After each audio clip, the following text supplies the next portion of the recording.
ഞാൻ പോയി ഡോക്ടറെ കാണട്ടെ. നിങ്ങളെ ആ വീൽ ചെയറിൽ അവളെയും കൂട്ടി അകത്തോട്ട് വാ. ഓക്കെ.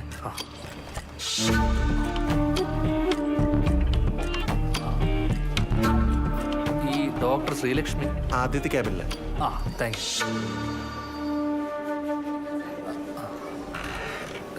ഡോക്ടർ നിതിൻ പറഞ്ഞിട്ട്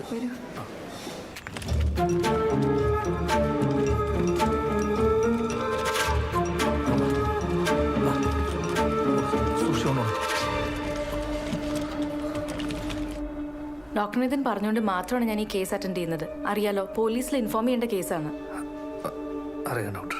സ്ലീപ്പിംഗ് പിൽസ് കഴിച്ചു എന്നല്ലേ പറഞ്ഞത്? അതെ ഡോക്ടർ, അവള് തന്നെ പറഞ്ഞത്. ആ ചെക്കൻ പറഞ്ഞിട്ടുള്ള പണിയാ. അധികം കഴിച്ചിട്ടുണ്ടെന്ന് തോന്നുന്നില്ല. ഏതായാലും നോർമൽ ആവാൻ കുറച്ച് സമയം എടുക്കും, ഒരു 5-6 മണിക്കൂറെങ്കിലും കേട്ടോ. ടെൻഷൻ ആവണ്ട. ഒരു പക്ഷേ അധികം കഴിച്ചിട്ടില്ലെങ്കിൽ ഇൻ ബിറ്റ്വീൻ എന്തെങ്കിലും മൂവ്മെന്റ്സ് ചിലപ്പോൾ ഉണ്ടാവും. ഏതായാലും ഞാനൊന്ന് നോക്കട്ടെ. ശരി ഡോക്ടർ.